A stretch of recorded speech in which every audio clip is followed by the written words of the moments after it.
Good morning to all of you. आज का जो टॉपिक है हमारे सामने वो है पेज नंबर 72 का कनिष्का, यानी चैप्टर नंबर 10 जो हम अभी पढ़ रहे थे, कॉन्टैक्ट विद डिस्टेंट लैंड। तो इसमें जो आज का टॉपिक है वो है कनिष्का, AD 78 टू AD 144।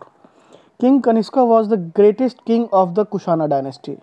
जैसा कि कुशाना डायनेस्टी का जो है ये सबसे महान राजा कौन थे, तो कनिष्का थे। He ruled over the northern part of Indian subcontinent, Afghanistan and the region north of Kashmir, Central Asia। यानी इन्होंने कहाँ कहाँ पे राज किया, इनका क्या कार्य क्षेत्र रहा, तो northern part of Indian subcontinent ही रूल्ड ओवर, इन्होंने राज्य किया northern part of Indian subcontinent का जो हिस्सा है वो Afghanistan and the region of north of Kashmir and Central Asia. He was a great patron of Buddhism, ये बुद्धिज्म को फॉलो करने वाले व्यक्ति थे। The year 78 marks the beginning of the Saka era, a system of dating that Kanishka might have started. ऐसा माना जाता है कि 78 AD में जो है कनिष्का ने अपना शाका एरा को स्टार्ट किया। He came to the throne in 78 AD। ऐसा माना जाता है कि 78 AD में जो कनिष्का थे वो उन्होंने राजगद्दी को संभाला, राजगद्दी पे वो बैठे। Kanishka was a tolerant king, his coin show that he honoured the Zoroastrian, Greek and Brahmanic gods. During the revision contacts with the Roman empire led to increase in trade and commerce.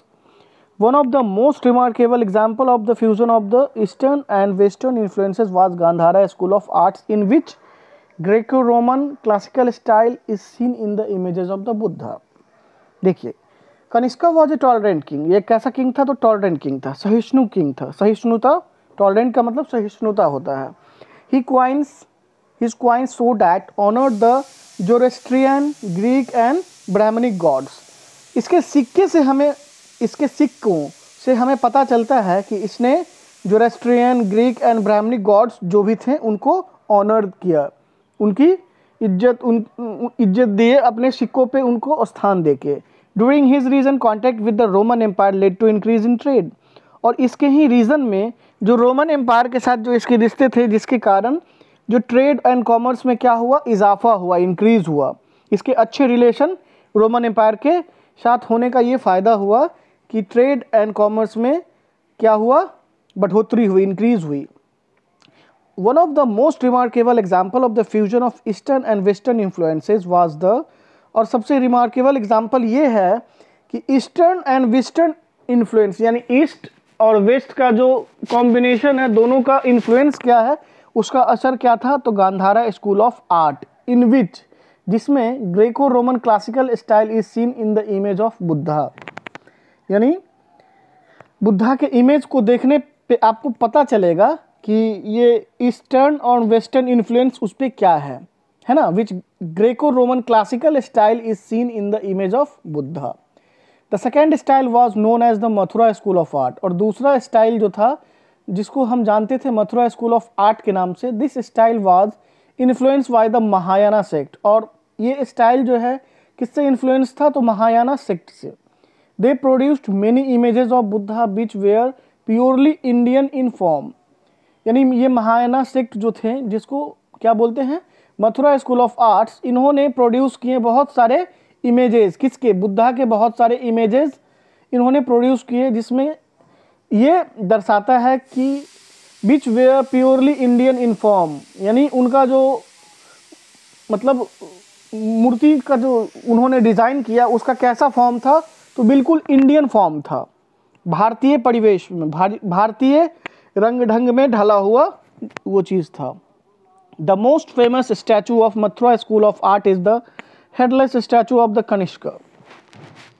और सबसे the most famous statue of Mathura school of art, यानी Mathura school of art का जो most famous statue जो था वो बिना sir का कनिष्का का जो स्टैचू था वो, ठीक है। It has an inscriptions, the great king, the king of Kings. और उस पर इंस्क्रिप्शंस लिखा हुआ था, गुदा हुआ था, क्या लिखा हुआ था उस पर, the great king, the king of kings, यानी महान किंग और राजाओं महाराजाओं के महाराज। His majesty Kanishka written on it is Kharosthi script. और किस भाषा में लिखी हुई थी? His majesty Kanishka written on it in Kharosthi script. और वो किस स्क्रिप्ट में लिखा हुआ था? तो वो खरोष्ठी स्क्रिप्ट में लिखा हुआ था। अब देखिए ट्रेड क्या है। India important African ivory, India imported African ivory and gold from Ethiopia and copper tin and gold from Rome. India जो था, इंपोर्ट कराना मतलब मंगाना और एक्सपोर्ट कराना का मतलब भेजना। तो यहाँ इंपोर्ट है, यानी इंपोर्ट का मतलब है जैसे इंडिया इंपोर्टेड। इन भारत जो है अफ्रीका से आइवरी इंपोर्ट मंगवाता था और गोल्ड इथोपिया से, copper tin and gold from Rome. यानी रोम से क्या क्या मंगवाता था? तो कॉपर टीन एंड गोल्ड मंगवाता था, ठीक है। और अफ्रीका से क्या मंगवाता था? तो आइवरी आइटम मंगवाता था, ठीक है। और इथोपिया से भी वो गोल्ड मंगवाता था। Rice, wheat, pearls, silk, spices and precious stones were exported. और हमारे भारत से क्या एक्सपोर्ट होता था? क्या चीज़ दूसरे मुल्कों में भेजे जाते थे? तो वो थे प्रीशियस स्टोन्स, जो महंगे पत्थर होते हैं उनको, या स्पाइसेस मसाले, सिल्क के कपड़े, पर्ल्स मोती, चावल, गेहूँ, ये सब यहाँ से एक्सपोर्ट किया जाता था। तक्षशिला,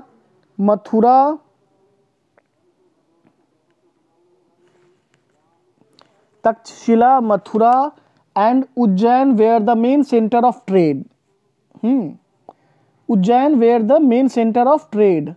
जो तक्षशिला, उज्जैन, ये सब जो थे मेन सेंटर ऑफ ट्रेड थे। यानी सेंटर ऑफ ट्रेड का मतलब व्यापारिक केंद्र, यहाँ से व्यापार को कंट्रोल किया जाता था। जैसे अपने बिहार में व्यापारिक केंद्र अगर माने तो पटना, मुजफ्फरपुर, ये सब को बोल सकते हैं। क्यों? क्योंकि पूरे स्टेट से बहुत दूर दूर के लोग वहाँ जाते हैं और अपनी ज़रूरत के हिसाब से उन चीज़ों को खरीदते हैं थोक भाव में और अपने यहाँ लाके उसको बेचते हैं। तो व्यापारिक केंद्र का मतलब वही होता है, ऐसा केंद्र जहाँ से बहुत सारे शहर जुड़े हों और वहाँ से वो व्यापार करते हों। With increase in trade money come to be used. जैसे जैसे ट्रेड बढ़ता गया, मनी जो है, जो मुद्रा है, केम टू बी यूज्ड, उसका इस्तेमाल बढ़ता चला गया। Coins made of gold, silver and copper too were used. जो सिक्के किससे बने होते थे? तो सोना, चांदी या कॉपर से बने होते थे, उनका इस्तेमाल अधिक से अधिक होने लगा। अब देखिए silk route. The silk root came into prominence during this time. और यही वो समय है जब सिल्क रूट जो है अपने अस्तित्व में आया। It begins in China. इसकी शुरुआत कहाँ हुई? चाइना। उसके बाद Central Asia and ended in the Roman Empire. यानी इसकी शुरुआत चाइना से हुई और चाइना होते हुए सेंट्रल एशिया होते हुए ये खत्म कहाँ हुआ? तो रोमन एम्पायर में। It was called the silk root because the main item traded was silk. इस रास्ते का, इस रूट का नाम सिल्क रूट पड़ा। क्यों? क्योंकि इस रास्ते से जो व्यापार सबसे अधिक किस चीज़ का होता था? जिस चीज़ का, वो था silk. The Chinese were the first to make silk. ऐसा माना जाता है कि चाइनीज जो है वो सबसे पहले सिल्क बनाना उन्होंने ही स्टार्ट किया था। Chinese trader carried silk to other part of the world through this route. और चाइनीज ट्रेडर, जो व्यापारी, चाइना के जो व्यापारी थे, इसी रास्ते का इस्तेमाल करके सिल्क को मतलब दुनिया के कोने कोने में या दूसरे पार्ट में वो पहुंचाते थे, इसका व्यापार करते थे। Many rulers tried to control the silk route. बहुत सारे रूलर्स हुए जो अपना कंट्रोल स्थापित करना चाहें इस सिल्क रूट पे। It was through this route that India came into contact with other lands. It was through this route, यानी ये सिल्क रूट ही है जिसके थ्रू इंडिया जो है दूसरे मुल्कों के साथ, दूसरे कंटिनेंट्स के साथ, दूसरे दुनिया के साथ अपना कांटेक्ट स्थापित किया। In return for the protection they got from their rulers, the traders gave them a part of their profit. This was beneficial to both. यानी in return for the protection they got from their rulers।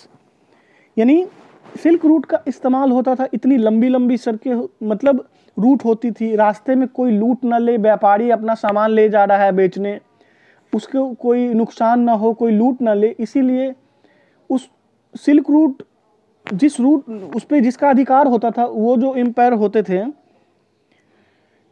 उनका क्या काम होता था, वो protection देते थे और रिटर्न में उनसे क्या लेते थे, तो कुछ उनसे प्रॉफिट्स लेते थे, प्रॉफिट्स के कुछ पार्ट लेते थे, यानी प्रोटेक्शन देने के एवज में उनसे कुछ पैसे लेते थे। This was beneficial to both, और ये व्यापारी के लिए और राजा के लिए, दोनों के लिए बेनिफिशियल था।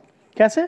व्यापारी की सामान सुरक्षित हो जाती थी, यानी अब वो निर्भय होके उस रूट का इस्तेमाल करके अपने सामान को जहाँ भी ले जाना होता था बेचने, वो ले जाता था। उसके बदले में उसे कुछ सिक्कों या कुछ प्रॉफिट्स के हिस्से देने पड़ते थे राजा को, और राजा को क्या फायदा होता था, राजा जो प्रोटेक्शन देता था तो बदले में उसको इनकम आती थी। ठीक है। The rich glossy colour of silk as well as its smooth texture made it a highly valuable fabric in most societies. Silk का कैसा टेक्सचर होता है, वो रिच होता है, ग्लोसी है, चमक उसकी होती है, मुलायम होता है, स्मूथ टेक्सचर होता है। ठीक है। Made it a highly valued fabric in most societies, और यही चीज़ इसे दुनिया के तमाम मुल्कों में इसकी वैल्यू जो है बढ़ाती है, और ये सबसे वैल्यूड फैब्रिक बन गया, सबसे महंगी fabric. Techniques of making silk were first invented in China. Silk बनाने का, सिल्क के कपड़े बनाने का जो टेक्निक्स है, सबसे पहले इसका इन्वेंशन कहाँ हुआ, तो चाइना में हुआ। कब? तो आज से 7000 वर्ष पूर्व। While the methods remain a closely guarded secret for thousands of years. While the methods remain a closely guarded secret for thousands of years, some people from China who went to distant land on foot, horseback, and on camels carried silk with them. The path they followed came to be known as Silk Route. हजारों वर्ष तक वो secret methods जिसके द्वारा silk बनाया जाता था, वो उन लोगों ने गुप्त रखा, यानी इसका पता किसी को नहीं चलने दिया। आखिर कैसे बनता है ये सिल्क? क्यों? क्योंकि अगर पता चलेगा तो सब लोग बनाना शुरू कर देंगे, और ये जो एक्सपेंसिव है इसलिए क्योंकि इसका मतलब अधिकार है, मतलब बनाने का जो कला है सीमित लोगों के पास था। अगर सबको मालूम हो जाए, सब बनाने लगेंगे, तो उसकी वैल्यू खत्म हो जाएगी। तो हजारों वर्ष तक इसकी जो टेक्निक्स थी बनाने की, वो उन लोगों ने गुप्त रखा था, गार्डेड, उसको सीक्रेट रखा था। और कुछ लोग जो हैं